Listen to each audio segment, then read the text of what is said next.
You've tried to save money. You made the plan. You set the budget. You told yourself this month will be different. This time, I'm serious. And then it wasn't. And the money disappeared again. And you blamed yourself again. But here is the question nobody is asking. What if the problem isn't you? What if being broke isn't a character flaw, but a carefully engineered addiction? One that was built deliberately, maintained systematically, and profits someone other than you every single day it continues. Today, we show you exactly who built it, how it works, and what it costs you every day you stay hooked. Let's define what we mean by addiction. An addiction is not simply a bad habit. A true addiction has 3 specific characteristics. First, the behavior provides short-term relief from discomfort. Second, the behavior causes long-term damage that outweighs the short-term relief. Third, the person cannot easily stop the behavior even when they understand the damage it causes. Now apply that definition to the financial behavior of most people. Spending provides short-term relief from stress, from boredom, from comparison, from the feeling of not having enough. The purchase feels like a solution. For a moment, it is. The long-term damage is clear. Zero savings, growing debt, no financial cushion, no investment, no freedom. And yet, people cannot stop. Not because they are stupid, not because they lack information. Millions of people know exactly what they should be doing with money and still don't do it. That is not a knowledge problem. That is an addiction. And like every addiction, it was not born in a vacuum. It was cultivated by systems, by industries, by structures that profit from your continued dependence. Here is the uncomfortable truth. Your financial addiction was not an accident. It was an engineering project.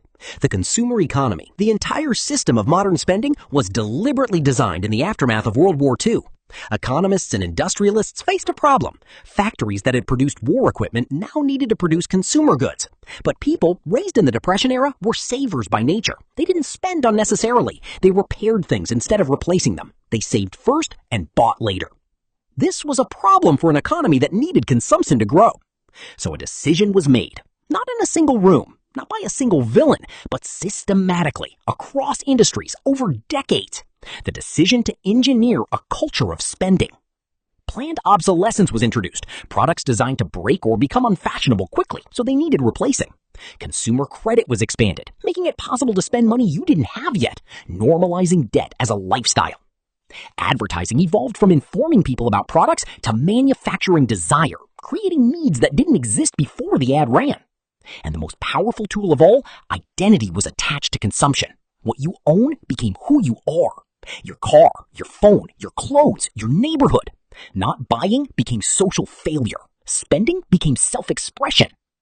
This system was not designed to make you wealthy. It was designed to make you a reliable, perpetual consumer. And it worked brilliantly.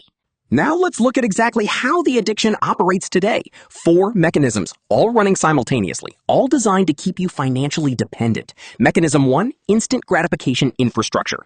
Everything about the modern economy is designed to make spending as fast and frictionless as possible. One click, saved payment information, next day delivery, buy now, pay later. The time between desire and purchase has been compressed to seconds. And here is why that matters. Research consistently shows that the longer the gap between desire and purchase, the less likely the purchase is to happen. Delay kills impulse buying, so the system eliminated delay. Every second of friction removed is a purchase that would not otherwise have occurred. Mechanism 2, the subscription trap. The shift from one-time purchases to subscriptions was not driven by consumer demand. It was driven by the discovery that people are extraordinarily bad at canceling things. The average person has between 8 and 12 active subscriptions. They use approximately half of them regularly. The other half, they have simply forgotten to cancel.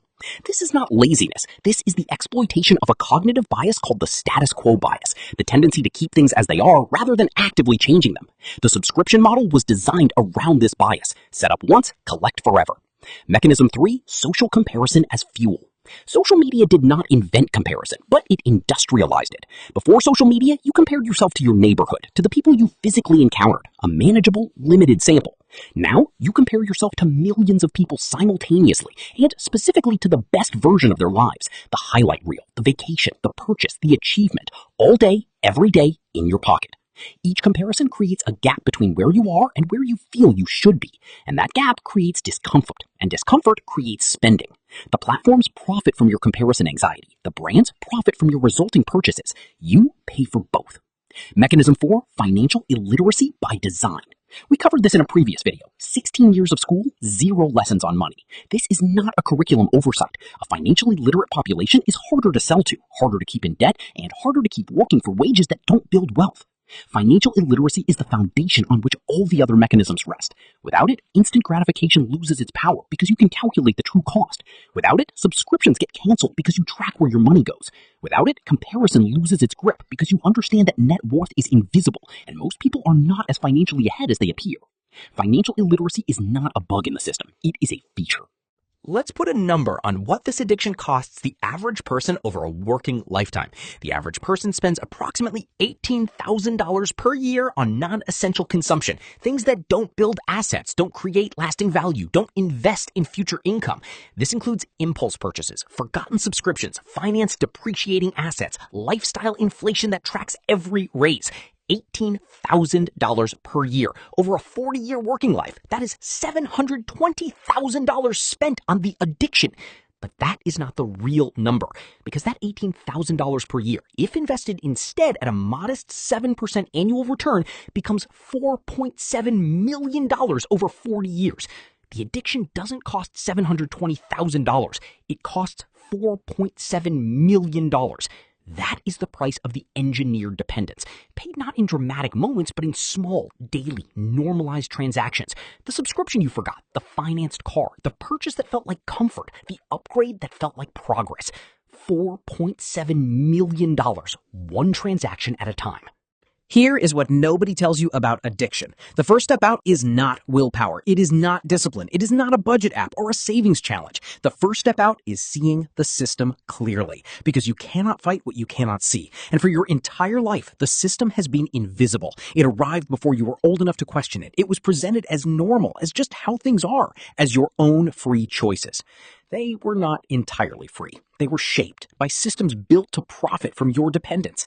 Seeing that clearly, without anger, but with accuracy, is the most powerful financial act you can take. Because once you see the machine, you stop blaming yourself for being caught in it, and you start making decisions from a different place. Not from guilt, not from shame, not from the desperate feeling that you were simply bad with money. From understanding. The addiction is real. The engineering is real. The cost is real. But so is the exit. It starts with this, knowing it exists. Nobody told you the system was designed to keep you broke. Now somebody did.